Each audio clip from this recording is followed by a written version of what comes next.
This channel does not promote any violent, harmful or illegal activities. All content provided by this channel is meant for an educational purpose only.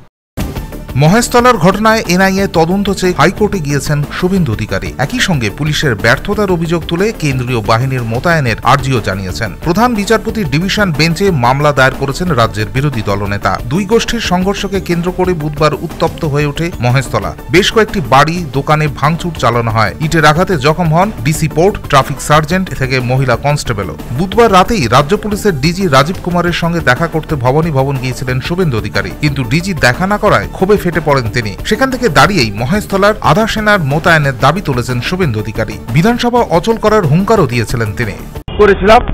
মাননীয় বিচারপতি আমাদের লয়ারকে বলেছেন যে আপনারা file করে আসুন, urgent slip দেন, আমি বিবেচনা করব। আমরা বলেছি 163 মেনেই যাব, 1+1।